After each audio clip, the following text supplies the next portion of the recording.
Hello, and welcome back to the course. I'm really excited today as we're going to be covering a brand new tool for risk assessment and risk analysis, and a risk management tool for a lot of different industries. So, today we'll be talking about HAZOP. What HAZOP means is hazard and operability analysis. So, the first three letters in HAZOP, HAZ, stands for hazard, and OP means operability, right? So, that's how the term HAZOP is defined. So, I know most of you guys who have joined this course for HAZOP might want to learn HAZOP chart and how to make a HAZOP file from scratch, which we'll definitely be learning in this course. But before then, I kind of want to give you an overview of what we'll be learning under HAZOP. So in today's lecture, we'll kind of go in overview of what HAZOP is and to give you a basic idea of what HAZOP actually does and how HAZOP operates, right? And in next lecture, what we're going to be doing is we'll talk about the phases of HAZOP. There are four phases of HAZOP, which is define, prepare, examine, and document. We'll go in depth on this. And on the third one, we'll talk about the guide words that HAZOP uses to brainstorm the deviation that uh, we have in our system or process or design that we have, right? By asking questions such as, is the element more or less? So we'll go in depth on this as well. And after that, we'll learn how to create a HAZOP table from scratch. And this would be very, very interesting. So the HAZOP table that we'll be creating will look something like this. And we'll be going through this table actually. And you guys will know exactly how to create a HAZOP um, table from scratch. We'll be following the PQRI document that they have made public.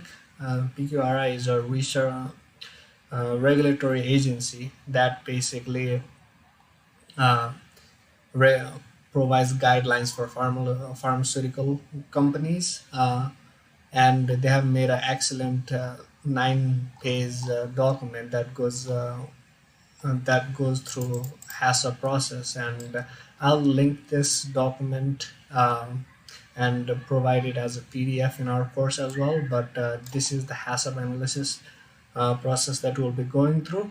And last but not the least, we'll talk about the advantages and disadvantages of the HACCP, right?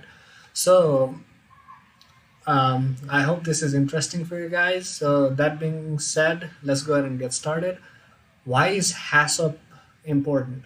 I know we already covered PFMEA, DFMEA, and the whole risk management files that most medical device companies use.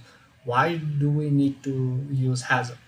So HACCP brings up a really good point on system examination and design examination that can be done in early phases of the design, right?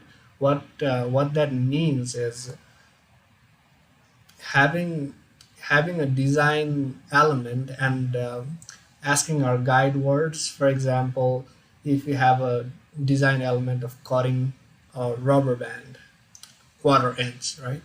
What if somebody were to cut more? That would be our guide word. Then, if somebody were to cut more of the rubber band, then it can present some hazard to the customer. So now this will help us brainstorm all the risks that are associated with the design process and the system, right? Which is why HAZOP is widely used. This was founded in UK in 1960s in a chemical process plant while analyzing the chemical process system, right?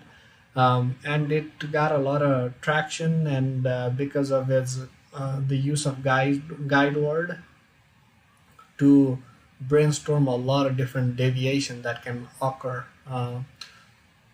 from the design or the operating procedure. Has been utilized by a lot of different sectors such as pharmaceutical industries, oil and gas industries, processing plants such as nuclear and mining industry. And like I mentioned before, this is best used if being used on the design phase, right? Because at that time you haven't carried out a lot more work. So if you were to find issues that you can eliminate in the design phase, you will have a more better product with less failures down the road, right?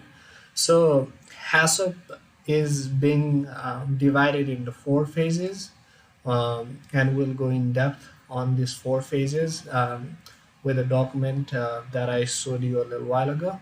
But the four phases are defining the problem, preparing the background and labor force required to do the HAZOP plan, and examination, which is creating an actual HAZOP plan like we've seen before, which kind of looks like these, right? And once you have examined all the hazards, now you document and follow up. Now you collect the data. So those are the phases. This is an important knowledge to have because phases is what makes up the HAZOP. So if you're going for an interview and stuff, they can ask you what different phases that you have on HAZOP, and you'd be able to answer this, right? So one thing about HAZOP is it assumes that the risk arises from deviations, only from the deviation. So there needs to be a standard procedure that needs to be set, or there needs to be a design. So it gets the risk from what if somebody were not to follow that procedure, and what if somebody were not to follow it, what if they follow more, what if so using the guide words such as if they don't use the standard procedure, or what if something goes wrong, you get the risk from the process as such in HAZOP, right? So that's a little overview of HAZOP. I hope this was helpful. This is going to be a really, really important topic for you guys to understand, because 50 to 70% of the companies, medical device pharmaceutical companies, uses PFMEA, while there's also a chance of companies using HAZOP, right? So once you get an idea of PFMEA and HAZOP, and we'll also discuss HACCP, which is hazard analysis critical control point. Once you know these three risk assessment and risk management tools, you'll be a pro at any company that you're going to go and work as a risk management engineer or even a manager, right? So that being said, let's go ahead and stop this lecture here, and tomorrow we're going to talk, or in the next lecture, we're going to talk about the four phases of HAZOP. So see you on the next lecture.